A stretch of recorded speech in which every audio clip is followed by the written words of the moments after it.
Olá, o meu nome é Mário Redondo e interpreto o Bispo de Leiria em Fátima Ópera Rock, o musical de Filipe Laféria. Neste podcast vou dar-vos a conhecer cada um dos elementos do enorme elenco deste espetáculo estreado em dezembro de 2024. Bem-vindos ao Confessionário do Sr. Bispo. Ora, muito boa tarde. Estou aqui com Gerson Sanca. Olá. Olá, Gerson. Tudo bem? Tudo bem. Bem-vindo ao Confessionário do Sr. Bispo. Obrigado. Gerson, em primeiro lugar, diz-me o que é que tu fazes, que personagem é que tu fazes, personagem ou personagens é que tu fazes aqui no Fátima Ópera Rock? Eu sou ensemble, faço de soldado também, faço de preso, faço mais que... Mas nada, acho que é só isso mesmo. Basicamente, não é? Muito bem. E fazes parte deste fantástico ensemble deste musical, que na minha opinião é uma das grandes forças do espetáculo, é o nosso ensemble. Tem mesmo bastante força e é muito importante neste espetáculo. É. Olha, aqui neste podcast nós só temos uma pergunta, que dá para dizer tudo, que é: como é que tu chegas ao Fátima? Conta-me a tua vida toda até chegares ao Fátima. Uau! Para começar, que idade é que tu tens? Tenho 26. Tens 26. 26 e... Bom, sou bailarino primeiramente. Estudei no Conservatório Nacional de Dança. Nasceste em Lisboa? Nasci em Lisboa, sim. Ok.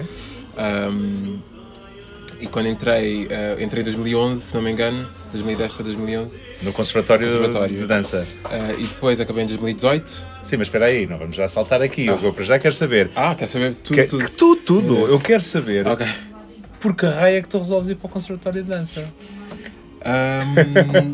O que é que acontece na cabeça desse menino de 8, 9, 10 anos, o que fosse? O que é que acontece para tu dizeres: o que eu quero é ir para o Conservatório de Dança? Isso é que eu quero saber. Bom, eu cresci num bairro social e conheci uma família amiga, que é amiga até hoje. E houve um dia em que fomos até ao cinema e fomos ver o High School Musical 3 e eu, pronto... Eles, não sei, devem ter visto o brilho nos meus olhos, não sei. E perguntaram-me se eu gostaria de fazer algo parecido. Eu não pensei que fosse dança, honestamente, eu pensei que fosse mais representação. Que idade é que tinhas nessa altura, tinha lembras-te? 9 anos. E, portanto, pronto, alinhei logo. E depois, quando me puseram no conservatório a fazer os discursos livres, que é eu saía da primária e ia para lá fazer dança e depois ia para casa. Entrei para lá, tipo, isto é balé, não sei muito bem o que é que estou aqui a fazer. O que é que eu estou aqui? É, o menino do bairro, de repente estou no balé, pronto, era Disseste uma coisa engraçada, que foi, ao princípio até pensavas que seria mais a representação. Sim. Que a representação também te atraía de algum modo? Sim, porque eu, durante muito tempo, fui a única criança da casa e eu passava muito tempo a ver televisão, passava muito tempo a ver filmes, portanto era muito de companhia. Pronto, e de certa forma acho que via-me um bocadinho ali e depois quando não foi um bocadinho difícil de me adaptar. E fazias palhaçadas e imitavas? Fazia vídeos, fazia filmes com a minha prima pequenininha, quando ela depois veio. Sim, sempre foi uma coisa assim bem... Então, irmãos não tens então? Tenho, mas não são do mesmo, da minha mãe e do meu pai. São meios irmãos? Sim. Ok. É. E não viviam contigo então? Não, também não. Portanto, eras, como tu dizes, eras a única criança da casa, pelo menos durante um tempo. Ok. Era eu. E então, de repente... E então, porquê é que tu achas, agora passado este tempo, olhando para trás, e se calhar até já pensaste sobre isso, ou já falaste até sobre isso com as pessoas em causa, porquê é que tu achas que aquelas pessoas que te desafiaram e que te levaram para a dança e não, por exemplo, para um curso de teatro ou para uma coisa qualquer? Porquê é que tu achas que isso foi... Eu desconfio que seja... Tu já eras assim grandão como tu és, é que as pessoas não estão a ver, mas hoje não estão a ver que isto é em áudio, não é? Mas o Gerson é uma figura imponente, ele é alto, longilíneo. 1,87m. Já eras assim, nessa idade já se notava, fisicamente podias ter características para, por exemplo, para o balé clássico? Achas que sim? Achas que foi por aí ou não tem nada a ver com isso? Eu acho que não foi. Eu não era assim tão alto quando era claro, pequenininho. Claro, vai dando pulos, não é? Exato, aos 13. Mas foi, eu acho que, se calhar, talvez tenha sido mais parecido, porque depois eu não perguntei, tipo, quando disseram que gostavas de fazer alguma coisa parecida, eu não perguntei o que é que vai, tipo, não sei, não especificaram. Foste, não é? Portanto, para eles pode ter sido tipo dança e para mim, na minha cabeça, era representação. Certo. E pronto, e fui, mas fui e eu acho que, no fundo, apesar de aquilo me parecer muito estranho, acho que no fundo eu sabia que era uma saída para mim de certas situações. E então, mas continuei a ir e conheci pessoas e não sei, acho que também gostei da disciplina do balé. Ia-te perguntar isso, porque não é muito fácil, não é? Nós sabemos, o balé clássico é uma disciplina, passo a redundância, muito disciplinada, não é? Muito exigente, muito rígida. E nem todos os miúdos se adaptam bem a isso, não é? Também é uma disciplina que se começa normalmente bastante cedo. E nem todos se adaptam a isso. Tu adaptaste, tu sentiste bem nesse ambiente. Neste primeiro ano, em que era uma coisa mais de hobby, foi um bocadinho estranho. Levou um tempo ainda. E depois perguntaram-me se eu queria fazer a audição para a escola e para estudar mesmo lá o tempo inteiro. Pronto, eu disse que sim. Assim com uma incerteza ainda, mas disse que sim porque naquela altura já me questionava no quarto ano. Já me questionava para onde é que eu vou, qual é o secundário, tipo, não sabia muito bem. E não me via em nenhuma das escolas ali perto do bairro para onde os meus amigos iam. E fui para a audição sem saber muito bem se ia ficar, se não ia. Entretanto, nesse processo todo, entrei para uma instituição de crianças e jovens, de proteção, e portanto foi um ano de completa mudança em 2010. Tudo a mudar, eu não tinha certeza de nada.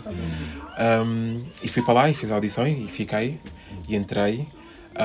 Foi um processo bastante difícil, mas acho que me ensinou muito, e estou muito grato. É isso. Fizeste ensino integrado. Fiz. Lá. Portanto, para quem não sabe, no ensino artístico há muitas vezes esta situação do ensino integrado, em que os miúdos estão a fazer as disciplinas, digamos, artísticas, não é? Isso existe na música, existe na dança, por exemplo, mas ao mesmo tempo estão a fazer também as outras cadeiras normais, entre aspas normais, que todas as crianças fazem nas escolas. Portanto, fizeste lá o ensino integrado. Fiz tudo até o 12º. Muito bem. Pronto, acho que foi a melhor coisa que me aconteceu, mesmo.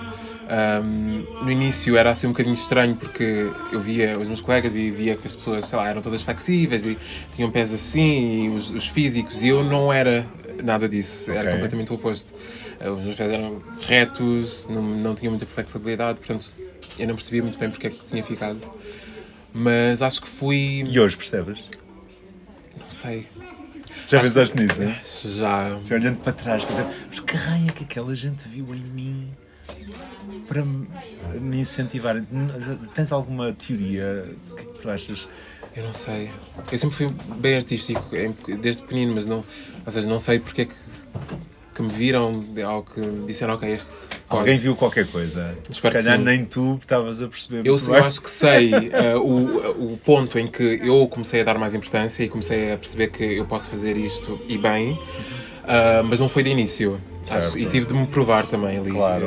Sem dúvida. Mas também é normal, eras uma criança, não é? Ia-te perguntar isso a seguir. Quando é que tu achas que foi o momento em que tu de repente começaste a olhar para aquilo e a pensar, além de tudo mais, isto pode mesmo vir até a ser a minha vida profissional? Quando é que tu, às tantas, começas a pensar já mais nesses termos? Eu diria que, bom, na escola eles dizem sempre, as professores falam como se tivessem certeza que nós vamos sair dali e vamos ser todos bailarinos. Portanto, desde cedo já tinha assim uma noção, mas comecei a perceber, acho que mesmo a sério, no 8º, 9º, mesmo, que as coisas estavam a ficar mais difíceis, tínhamos cada vez menos disciplinas normais, claro, e mais dança. E a forma como os professores falavam connosco, os professores começavam-nos a sugerir a outras companhias, portanto, assim, um networking quase. E, portanto, comecei a dar mais no duro e a tentar melhorar mais, para ter mais facilidade. Então, e esforçaste muito, ou achas que te esforçaste muito para ires um bocadinho ao encontro do que tu vias nos teus colegas, que tu achavas que eram as tais características que tu não tinhas, essa questão da flexibilidade e não sei o quê, esforçaste muito para te transformares também? No 8º ano comecei eu fazia aula com ginastas da ginástica rítmica aos sábados, porque elas são todas flexíveis mesmo, e as pessoas quando veem se calhar acham que é muito bonito, mas é muito duro, é o que elas fazem. Então ia lá eu e mais um amigo no meio delas e fazíamos e pronto, e ajudou-me muito. E depois saía de lá, ia para outra aula de barra de chão. Chegava à casa, punha os meus pés debaixo do sofá e pedia para os meus colegas da instituição se sentarem em cima do sofá, que era para dobrar mais, era assim coisas loucas. Mas estava empenhado e estava determinado a que isso acontecesse, que eu saísse de lá bailarino e já não estranhava tanto a minha entrada lá, a minha chegada. Uau. Tu estás atento à tua entrada em cena, não estás? Convém insistente. Não, porque é importante que se diga que por causa deste podcast nunca nenhum ator faltou à cena aqui no Politeama, que fica aqui dito. Normalmente costuma-se dizer este filme foi feito sem magoar animais. Exato. Neste caso este podcast foi feito sem nenhum ator faltar à cena. Não, senão saía a correr. Exato. Porque se for preciso a gente interrompe e depois continua. E tu dirias que essa força, essa determinação para tu melhorares cada vez mais e de facto agarrares essa oportunidade de poderes vir a ser bailarino profissional e disso ser a tua vida, tem um bocado a ver com uma coisa que disseste ali há bocado em passant, mas que eu quero pegar, na medida em que tu queiras, obviamente. Tem um bocado a ver com tu veres isso como uma forma de também fugir às dificuldades em outras áreas da tua vida. Sim, bom, eu acho... Ser uma via, digamos. Sim. Eu acho que era um bocadinho no início, pelo menos, nos primeiros anos, era um bocadinho como uma distração, sem que eu percebesse que era, porque eu estava tão ocupado, entrava às 8 da manhã e saía tipo às 8 da noite. Estava tão ocupado que não conseguia pensar em muito mais fora dali, depois ia para casa e pronto. Mas acho que mais tarde, como eu acho que nós temos muito, os artistas têm muito isso, que é, eu adorava dançar na escola e fazia as coisas, mas ao mesmo tempo também era muito a minha dor, porque eu não me identificava. Primeiro não me via, eu não via pessoas como eu em palcos, tipo, não via quase. Então era muito difícil imaginar ser bom e duvidava muito e pronto, e comparava muito com os outros.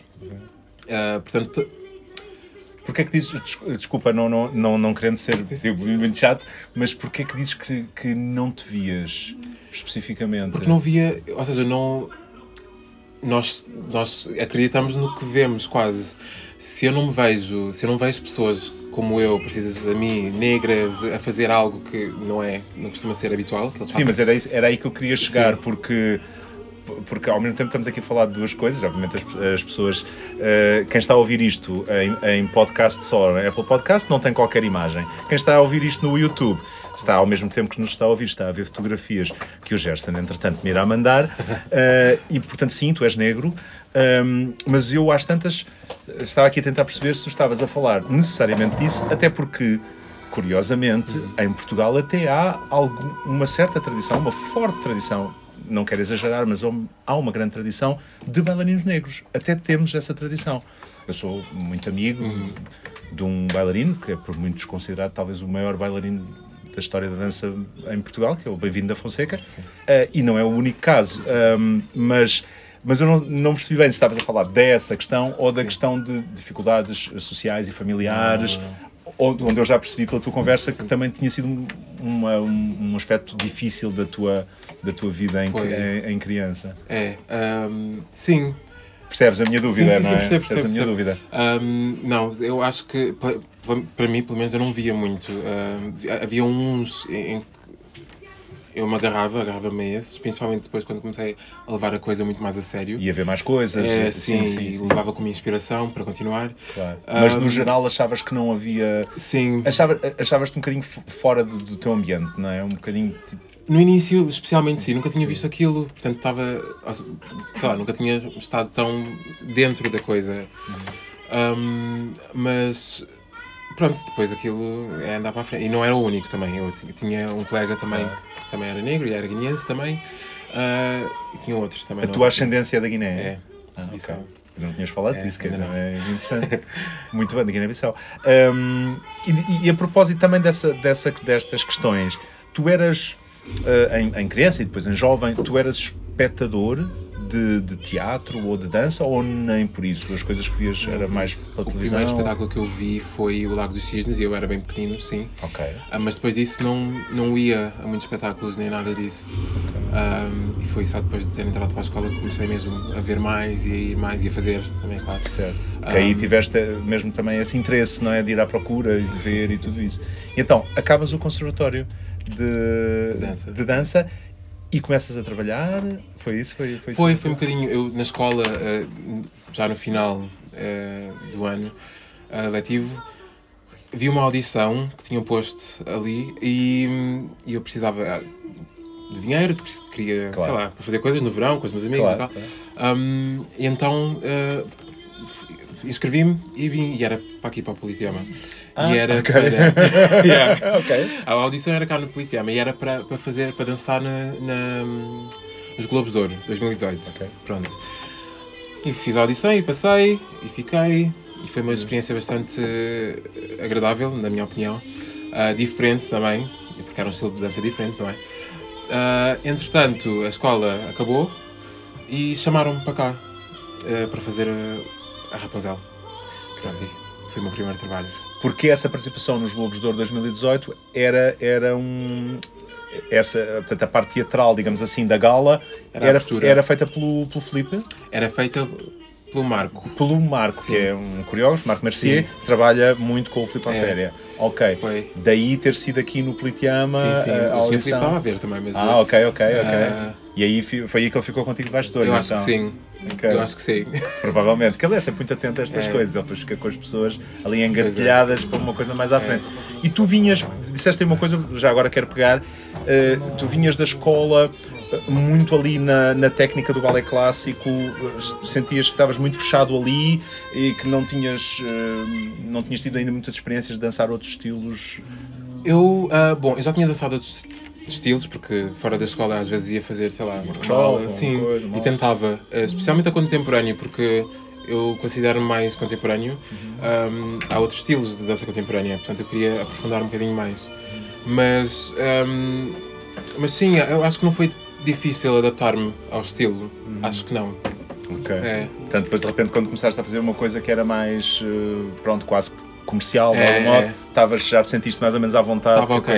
Até achei giro. Sim, ok. Achei fixe. E pronto, então fizeste essa gala, depois a seguir Rapunzel, foste contactado, vieste para aqui, e tu lembras-te na Rapunzel só dançavas ou já tinhas alguma coisa um bocadinho mais teatral? Eu acho que tínhamos todos, mas eu dançava mais. Que eu não lembro, porque eu por acaso não vi esse espetáculo, não lembro.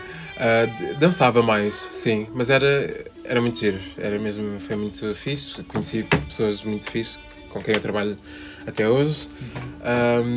Foi uma experiência agradável. Foi a tua primeira experiência de teatro, digamos assim? Sim, sem dúvida. E gostaste? Sem dúvida. Gostei. Um bocadinho de medo, pela parte mais da representação e tal, da mímica. Mas achei muito interessante, sim. Fazendo mais e mais foi cada vez melhor. Ficando mais à vontade e sentias-te bem nesse ambiente também. E depois a partir daí começaram a ser uns atrás dos outros, foste ficando sempre aqui no Politeama ou não? Não, eu na verdade não durei cá nesse primeiro ano. Pronto, nós começámos em setembro e eu fiquei até janeiro. Em janeiro fui-me embora porque tive outra oportunidade ou fui tentar ter outra oportunidade, que era numa área de contemporâneo, dança contemporânea, numa companhia na Alemanha, e portanto decidi arriscar. Pronto. Foste fazer a audição? Ou... Fui fazer a audição. A princípio não fiquei logo, mas depois fui chamado, portanto acho que foi uma boa decisão da minha parte. E estiveste lá a trabalhar ainda durante um tempo? Fiquei alguns meses, era suposto ter ficado 4 meses, mas depois veio o Covid também. E depois chamaram-me de novo para lá e fiquei 1 ano. Ainda foi uma bela experiência. Foi muito boa. Fazer contemporâneo, que também foi muito importante para o teu crescimento artístico. Gostaste? Gostei muito, porque também era com um diretor que me viu a dançar num outro projeto. Aliás, ele coreografou num concurso e que reconheceu-me e pronto. Boa. E depois disso, voltaste para Depois disso Portugal? ainda fiquei por lá, fiz outros projetos independente, Ok. em que fiz uma turnê pela Europa, e depois voltei para cá. Yep. Voltei para cá. Porque é que quiseste voltar? Porque o trabalho acabou, por simplesmente, sim, ou porque... o projeto acabou. E apesar de tudo, a tua raiz é aqui, Também, aqui em Portugal. Sim. Apesar de não... Ou seja, não me é difícil levantar e ir embora. Não tenho nada que me prenda realmente cá. Mas sim, voltei. Mas se não houver trabalho em lado nenhum, Pois, não importa nada, preferes sim. não ter trabalho em Portugal do que Sem não ter dúvida. trabalho noutros.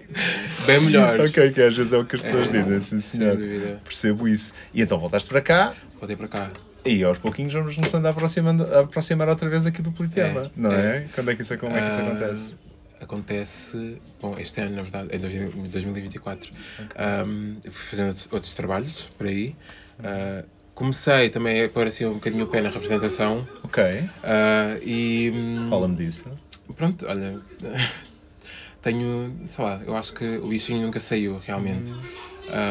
E decidi, também no último ano da escola, a começar a, sei lá, fazer alguns workshops aqui e ali. E se calhar alguns trabalhos, se aparecessem, alguns castings. E fui ficando algumas coisinhas, e também é uma coisa que eu gosto muito. Há uma coisa que me deixa-me muito nervoso, porque é totalmente fora do meu zona de conforto, mas que no fundo eu gosto, porque é uma coisa nova e faz-me sentir algo, sei lá. Ali aquele frissonzinho, né? E é bom, até a certo ponto. Exato, quer ver. É porque é novo. Mas sim, e aliás, o meu último projeto foi, pelo menos grande, foi na representação, antes de eu vir para cá. Qual foi? Fiz uma série alemã que se passava cá, que se chama Lost in Fazetta. Ok. Pronto, e foi uma ótima experiência, gostei muito, aprendi muito também. E pronto, e vim para cá depois, chamaram-me para cá e fiquei contente, claro. Chamaram-te ou fizeste audição? Eu não fiz audição porque já me conheciam. Já te conheciam, claro. E como acho que precisavam de mais um bailarino, e talvez com as minhas Lembravam-se de profissões. ti, claro. E pronto, chamaram-me e claro. Vieste inicialmente para o Belo e Monstro. Sim. Para a Bela e Monstro primeiro, Belo e não é? Monstro primeiro. Porque o Fátima começou a ser preparado depois. Sim. E pronto, não me foi difícil dizer sim, óbvio. Já conhecias, já conhecia, tinhas sentido bem aqui. sem dúvida. E vieste. E pronto, e determinado para ficar desta vez mais tempo. Ok. Sim. E depois Portanto, o Belo e Monstro começou e depois daí um bocado disseram-te, olha, estamos aqui a fazer o Fátima, vens também e tal. fiquei assim um bocadinho na dúvida porque fazer duas peças ao mesmo tempo é muito difícil. Claro. Mas acho que fiz bem em ter aceito. Foi uma boa experiência, deu-me outra estaleca também. Claro. É sempre a aprender. Não és o único, há aqui muita gente do Fátima que também faz o infantil, Muita não é? gente, é verdade. Muita gente está nessa luta. As pessoas não imaginam lá em casa o que é, às vezes, fazer 4 e 5 espetáculos no mesmo dia, não é? É bem difícil. Vem cá e vem aqui os brilhos e os sorrisos, e às vezes a pessoa não pensa no esforço e na dedicação que está por trás disso, não é? Fantástico. E aqui no Fátima também é muito engraçado, porque não há aquela dança mais clássica que às vezes se imagina, não é? Porque o espetáculo tem outras características, portanto é uma coisa mais à base da interpretação, da expressividade, às vezes física, efetivamente. Gostas disso também, desse lado? Gosto dessa mistura. Sim, Gosto. Isso é bom. E cá chegaste ao Fátima, então? Cá cheguei ao Fátima. Chegaste, estás na covadeiria. Estou mesmo. Estou completamente já. Estás aí instaladíssimo. Instaladíssimo. Olha, eu acabo estas entrevistas sempre com a mesma pergunta que te vou fazer a ti, que é, imaginando que não tinhas qualquer limitação de idade, nem de género, no universo paralelo, na loucura, se te dessem a possibilidade de interpretar uma ou outra personagem no musical Fátima, qual é que seria? Qual é que tu gostarias de agarrar? Qual é que eu gostaria de agarrar? Eu acho que interpretaria o papel, provavelmente, da Maria Rosa. Da Maria Rosa. Grande papel. Grande papel. Que grande papel, não é mesmo? Fácil. Fazia fácil. Bom, não tão facilmente, acho. Fácil, enfim, dá trabalho. Sim, bom. Ou seja, se me dissessem, olha, queres... Mas amanhã vais substituir a Paula Sá. Imagina. Meu Deus, nem para acanhar. Brevemente num teatro perto de si, Gerson Sanca, no papel de Maria Rosa, em Fátima, o regresso.